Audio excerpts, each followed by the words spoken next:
What would you do if a 9-year-old boy in taped-up boots told you, with a straight face, that he could make your paralyzed daughter walk again? No money, no tricks, just a quiet voice full of certainty. In front of a hospital, in the middle of winter, one father was about to face a moment he couldn't explain. And it all started with one sentence from a boy named Zeke. Stay with me, because what happens next will change the way you see everything. The wind cut through Birmingham like a whisper, with teeth that morning, curling between the buildings downtown and sliding under scarves and jackets like it had a mind of its own. The Children's Medical Centre on 7th Avenue stood tall and grey, its windows glowing faintly against the winter sky, casting soft yellow rectangles onto the sidewalk. People moved quickly, heads down, coffee in hand, like they believed that walking faster might make the day less cold or the news less heavy. Nurses in scrubs covered with fleece jackets moved in and out. Parents held their children's hands a little tighter as they passed through the rotating doors, avoiding eye contact, focused on appointments, surgeries, or second opinions. No one lingered. There was no reason to. The hospital was the kind of place you walked into only when you had to, and the faster you could get in and out, the better. But in the corner of the entrance, near a chipped concrete pillar, and just beyond the sweep of the automatic doors, a boy sat quietly on a flattened cardboard box. No gloves, no backpack, no sign. Just a notebook in his lap and a pen moving carefully across the paper. His coat was 2 sizes too big and cinched at the waist with a shoelace, and one of his boots was taped at the toe with duct tape, fraying and grey from the salt and grit of the street. A red knit beanie was pulled low over his forehead, nearly covering his eyes. He didn't speak, didn't smile, didn't reach out for anyone. He just drew, slowly, deliberately, like time didn't exist around him. Most people didn't notice him. He didn't try to be noticed. But the few who did glance his way would see a kid who looked like he'd been sitting there a while. Some figured he must have had a parent inside the hospital, someone undergoing long treatment, maybe dialysis or chemo. Others assumed he was just waiting for someone to pick him up. The security guards had tried to move him along the first few weekends he showed up. One even called social services. But nothing stuck. He wasn't technically on hospital property, and he wasn't breaking any laws. After a while, the staff started referring to him in passing as the sketch kid. A fixture. A quiet shadow in the rhythm of their Saturday shifts. He didn't talk much, but when he did, he was polite. Soft-spoken. When a nurse once asked him his name, he said, Zeke. Zeke Carter, and that was it. He never asked for food, never complained about the cold, just came back week after week, drawing in that same tattered notebook, eyes watching everyone who passed by, with a calmness far too old for someone his size. Behind his calm gaze, there was a sharpness, a kind of deep focus, like he was memorizing each face, each motion. When the wind blew hard enough to lift the edge of his cardboard, he would simply press it down with his knee and keep drawing. If a car honked in the distance or a child cried inside the hospital lobby, he'd glance up, absorb the sound, and return to his lines. His hands, though small, moved with the precision of someone who had drawn the same things many times before. He drew people, faces mostly, sometimes figures in motion, occasionally a wheelchair or a pair of feet turned inward, toes pointed toward each other. His pages were filled with details, gestures and shadows. The notebook was full of quiet observations, moments that others rushed past but that he caught and held. A resident once joked to another that the boy was probably better at reading people than half the psych team inside. No one ever saw him arrive, and no one saw him leave. He just appeared with the morning cold and vanished sometime after sunset, as if he were part ghost, part ritual. A story whispered between double shifts and coffee breaks. But to Zeke, the hospital entrance was more than just a perch. It was a place where patterns lived, where energy flowed in one direction, people moving toward pain, hope, or answers, and he sat at the gate of all of it, quietly listening. His silence wasn't emptiness. It was awareness. He watched how people clutched papers with trembling fingers, how some sat outside on the curb after getting bad news, staring out into nothing, how others practically danced on their way back out, clutching good results or a doctor's smile. He wasn't just watching, he was learning, absorbing, mapping out the human heart one line at a time. And though no one knew it yet, everything about that quiet Saturday routine was about to change. The moment a man in a silver SUV pulled up to the curb and stepped into Zeke's orbit. The silver Range Rover idled across the street, its tinted windows reflecting the faint grey light of the overcast sky. Inside, the heater hummed softly, offering no real comfort to the man in the driver's seat. Daniel Pierce sat motionless, fingers wrapped around the steering wheel, eyes unfocused. He wore a sharp navy coat over a pale blue dress shirt, the tie loosened and twisted slightly, as if it had been pulled at several times that morning. His jaw was tense, a shadow of stubble lining his cheeks, and strands of grey hair curled around his temples like the beginnings of a storm he hadn't been able to stop. This was a man who'd had money and success, someone used to control. But none of that mattered anymore. Not after the accident. Not after Isla. In the back seat, cradled in a booster seat and wrapped in a pink fleece blanket, his daughter sat perfectly still.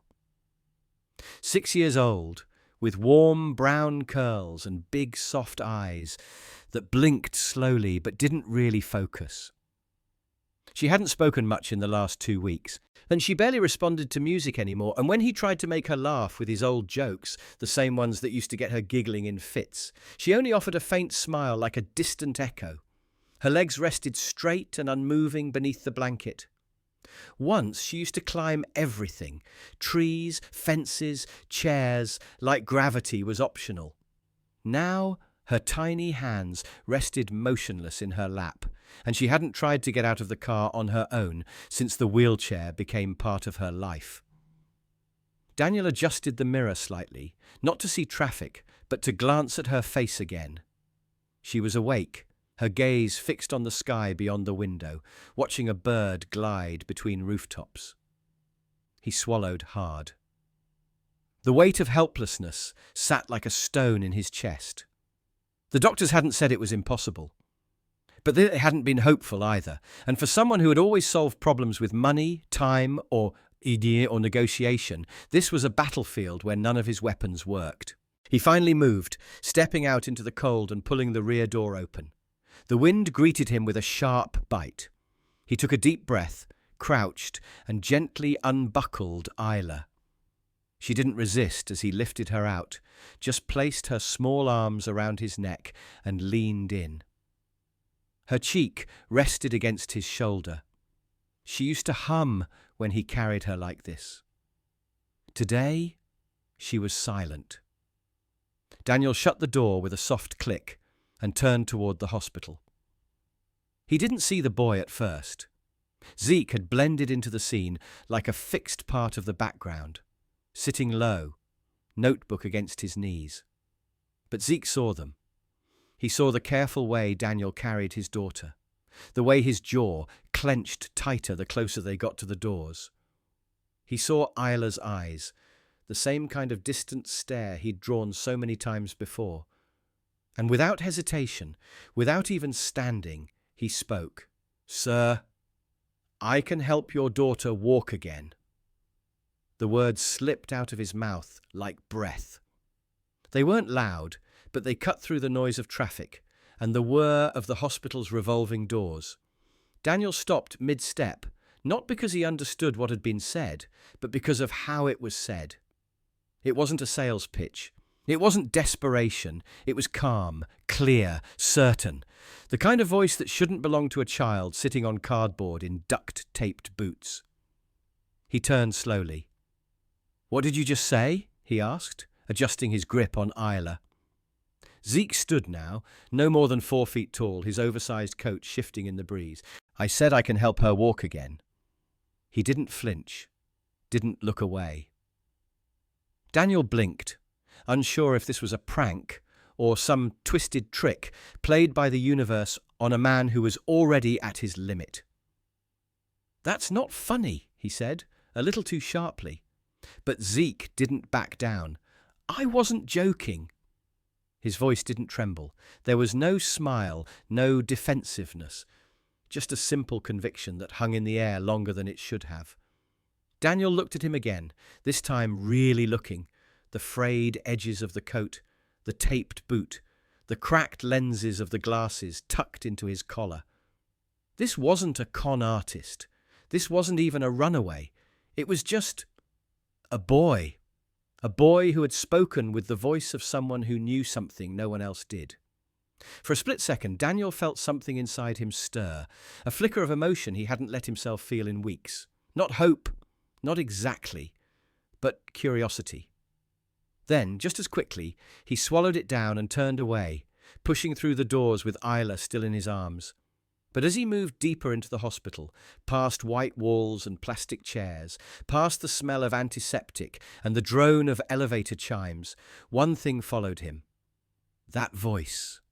That quiet, certain voice. It echoed in his head like the last words of a dream he didn't want to forget. Daniel sat in the hospital waiting area, a small coffee cooling in his hand, the TV in the corner, mumbling something about weather advisories and holiday travel. Around him, the slow churn of hospital life continued. Orderlies wheeled patients past, nurses checked clipboards, and families whispered in corners, their faces tight with fatigue. But Daniel wasn't paying attention to any of it. His mind kept looping back to that moment outside. The boy, his voice, the certainty of those words. I can help her walk again. No one had ever said it like that before. Not the doctors, not the specialists. They all talked about managing expectations and progressive therapies. They said there was a chance, sure, but it was slim, and it would take years of effort and luck. Zeke had offered no timeline, no medical jargon, no hedge. Just the kind of confidence Daniel had once known well in himself, back when he ran companies, closed impossible deals, and never took no for an answer. That kind of certainty, coming from a kid in a taped-up boot, that should have been laughable, but it wasn't. And that unsettled him more than anything. Isla was with a pediatric neurologist now. They'd run another round of scans, just to be sure nothing had shifted since the last update. She hadn't said a word since they walked in. She just looked out the window of the exam room, watching the grey clouds drift by like she was somewhere else entirely. And Daniel, who had once controlled everything in his life, now found himself waiting for updates, for miracles, for signs. That's when he felt it. That strange gravity again. The weight of unseen eyes. He looked up, and there, on the other side of the lobby, Zeke stood. Not sitting, not drawing, just standing, holding his notebook under one arm, staring directly at him. Daniel hesitated, then stood and walked over. You shouldn't be in here, he said, not unkindly. Security might, Zeke interrupted. I know what you're thinking, that this is impossible. Daniel studied him. You're a kid. Zeke nodded. Yeah, but that doesn't mean I'm wrong. There was no defiance in his tone, just calm, like he had long accepted the disbelief of others, and it didn't bother him anymore. Daniel opened his mouth, then closed it. His mind was battling itself, logic against instinct. Finally he sighed. All right. Say I believe you. Say for 1 second, I think this isn't just some street kid fantasy. How? Zeke didn't answer right away.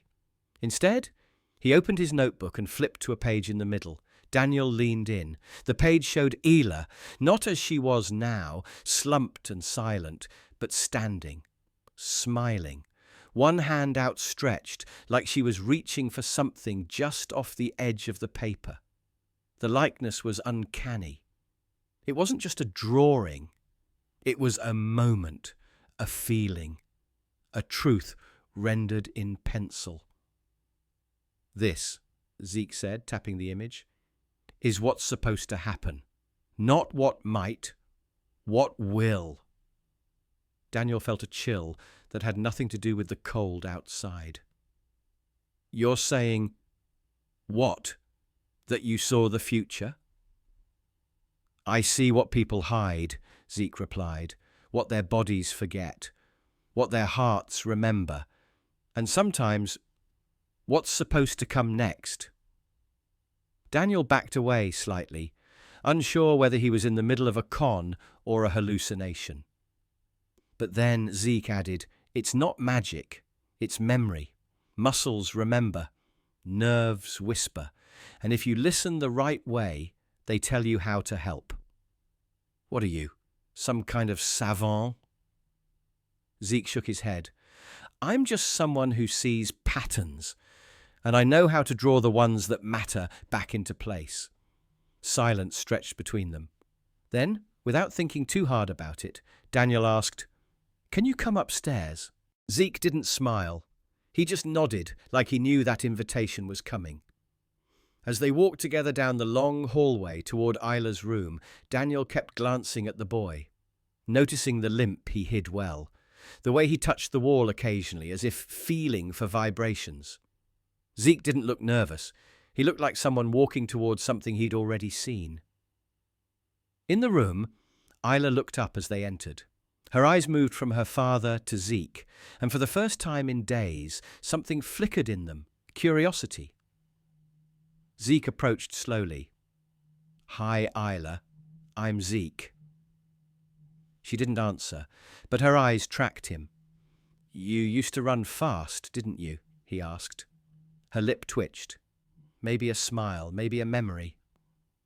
"Can I sit?" She nodded, barely. Zeke pulled a chair next to her and opened his notebook. "I want to draw your feet," he said. "Is that okay?" Daniel watched, unsure of what he expected. But as Zeke sketched, he talked.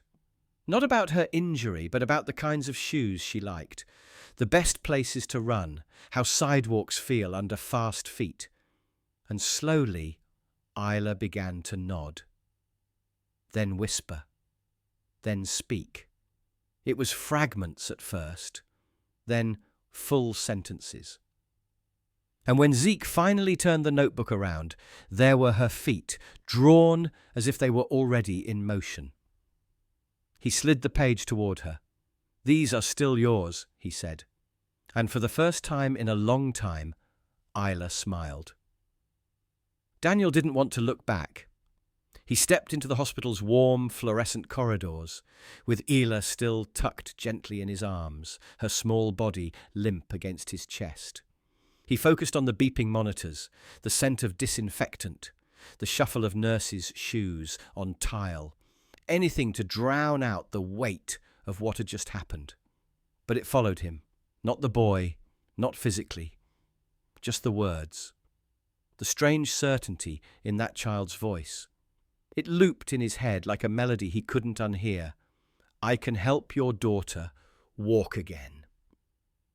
For the next hour, Daniel tried to lose himself in logistics. He filled out forms at the nurse's station, responded to emails he couldn't concentrate on, and texted Isla's mother updates she barely responded to anymore. Still, the words clung to him like static. By the time they were in the consultation room waiting for the new scans, he was exhausted, not just physically, but mentally. He was fraying. Isla lay on the small medical bed, her legs wrapped in a soft pink blanket, eyes half-lidded with boredom or detachment. It was hard to tell which anymore. Daniel sat beside her, tapping his foot, checking the clock. When the doctor finally entered, he brought only the same. No change, no regression, no miracle. Still stable, still paralyzed. "The inflammation is gone," the neurologist said, offering a hopeful note like a consolation prize. "Which is a good sign, but—" Daniel stopped listening. He knew what came next. They all said it the same way. Possibility framed as impossibility. Hope wrapped in disclaimers. He thanked the doctor and guided Isla back into the chair, wheeling her quietly toward the parking garage. He felt eyes on them again, imagined them, maybe. But they didn't feel like the judgment of strangers. They felt familiar, and that scared him more than anything. That night he couldn't sleep. Isla had finally dozed off in her room, a quiet lullaby playing through a tiny Bluetooth speaker. Daniel sat at the kitchen table in the townhouse he'd rented near the hospital. A half-finished scotch rested beside his laptop, glowing with the white light of medical forums, neuroscience journals, and rehabilitation case studies. He wasn't a doctor, but he'd become fluent in a kind of medical desperation over the past few months, and nothing, absolutely nothing, had ever mentioned anything like what that kid had said. At 2:17 a.m., he gave in. He opened Google. Boy sketching at Children's Medical Center, Birmingham. No results. Homeless boy near hospital, drawings. Still nothing. He searched through Reddit threads, local Facebook groups, even old articles in the Birmingham Post. No name, no photo, no record. But then, almost accidentally, he found it. A forum post from 2 years ago, buried in a thread titled Unexplained Healings in Unlikely Places. My user, @MartyRN84. Saw this kid at the 7th Ave entrance 3 times. Little dude never begged, just sat and drew stuff. Creepy thing is, he drew a picture of my niece 2 days before her seizures. Stopped. She hadn't moved in weeks. Nobody could explain it. Probably coincidence, but man, he got her face right. Even drew her with a stuffed frog she hadn't touched in months. Another comment below. Janet Baker. I thought I was the only one. He drew my mum, said she'd be able to talk again. Swear to God she spoke a full sentence 5 days later. No one believed me, thought I was imagining it. Daniel leaned back in his chair. Goosebumps crawled along his arms. There was no proof, no full name, no address, just pieces. And yet, they lined up too neatly. He wasn't ready to call it belief, but curiosity. That was a door he couldn't seem to keep shut anymore. The next morning, after dropping Isla at therapy, Daniel circled the block 3 times before he spotted him. Same spot, same cardboard square. Zeke looked up and nodded once. Not like a greeting, like he'd been expecting him. Daniel parked the car, stepped out slowly and walked over. I have questions, he said. Zeke nodded. Okay. Daniel paused, then crouched beside him. I don't believe in whatever this is, but you were right. I can't stop thinking about it. Zeke didn't say anything. He just opened his notebook and turned to a blank page. Then, let's start again, he said. Tell me what you want to know. And in that moment, Daniel did something he hadn't done in months. He sat down. Right there on the pavement, next to a boy with duct-taped boots and a sketchbook full of impossibilities, and began to ask questions no grown man with sense should have ever asked. Not because he believed, but because he couldn't afford not to. Daniel sat on the floor of the hospital chapel, a place he hadn't visited in months, not since the 2nd week after the accident, when he'd screamed at the walls in private, demanding answers no one could give. Now, the room was dimly lit, the faint aroma of melted wax in the air. His hands were folded, but he wasn't praying. He wasn't even sure who to pray to anymore. He was just quiet, still. And in that stillness, Zeke's words echoed again. I can help her walk again. It had been 3 days since their second encounter, and Daniel had seen the boy every day since. Not for long, just short, strange conversations. Zeke never pushed, never demanded. He just answered questions, drew, observed. But every answer, every sketch, felt like opening a door to a room Daniel didn't know existed. Zeke spoke about nerves like they were musical strings, about energy like it could be bent, redirected. He didn't use science, he didn't use religion, but somehow his words danced between both. And that was the part Daniel couldn't shake. Zeke wasn't guessing.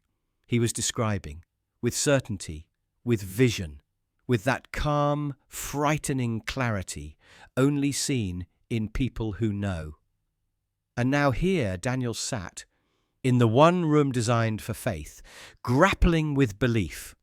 Not in God, not yet, but in the possibility that maybe, just maybe, the universe hadn't run out of options. Later that day, he brought Isla to the hospital garden. It was her favourite spot, the one place where she didn't feel like a patient. Daniel pushed her wheelchair down the gravel path, past the benches, past the fountain, until they reached the bench under the old red maple. Its leaves had turned gold. "Dad," Isla said softly, and Daniel turned, surprised. She rarely initiated conversation anymore. "Is he real?" she asked. "The boy?" Daniel crouched beside her. "Yes," he said. "I think so." "Do you believe him?" He hesitated. "I don't know what I believe, but I trust how I feel when I talk to him." Isla looked down at her lap, then reached slowly for her knees, touching them through the blanket. "I want to believe him too," she whispered. Daniel squeezed her hand. That evening, Daniel invited Zeke inside. Not the hospital, not the garden. His home, the townhouse.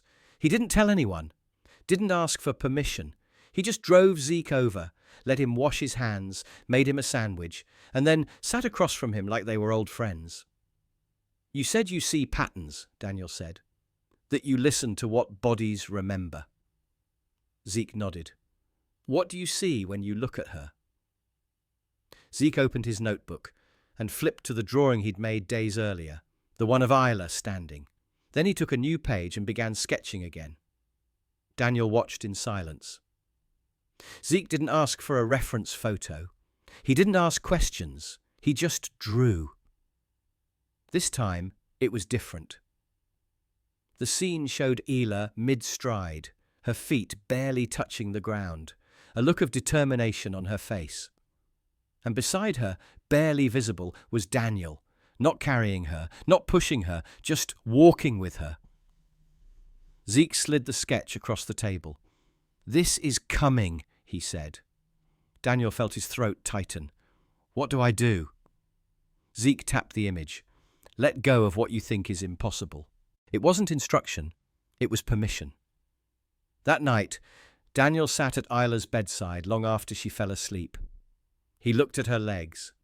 The same legs that once raced through summer fields, climbed playground ropes, kicked soccer balls into backyard goals. And then, gently, he touched her ankle. Not to test, not to move, just to remember. To believe that maybe, not today, not tomorrow, but someday, she might move again. He thought about every doctor, every scan, every no. And then he thought about Zeke. The boy no one believed, and how sometimes the voice no one listens to is the only one telling the truth.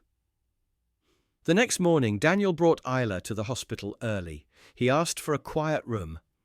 Just the three of them. No wires, no monitors, no white coats. Zeke sat beside her. He didn't speak for a long time, just watched.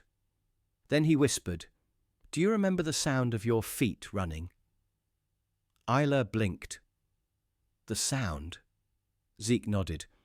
"Your feet on pavement, on grass, your shoes scraping bark when you climbed. That sound lives inside you. Can you hear it?" Isla closed her eyes. A tear slipped out. "Yes," she whispered.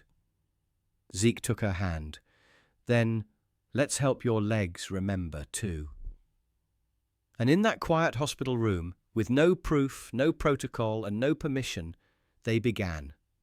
Not a cure, not a miracle, but the first step towards something no one had dared to hope for, a different kind of healing, one rooted not in medicine or magic, but in belief, and the unshakable pull that sometimes the smallest voice is the one the universe speaks through. Sometimes healing doesn't come from hospitals or headlines. Sometimes it arrives in silence. On a piece of cardboard, with duct-taped boots and eyes that see what no one else dares to believe. Zeke didn't have credentials. He had conviction. And sometimes that's enough to move what the world calls impossible. Because belief, real belief, doesn't wait for permission. It just takes the first step. If this story moved you even a little like the video, Subscribe for more powerful true stories and share this with someone who still believes in miracles. Because sometimes that's all it takes to start one.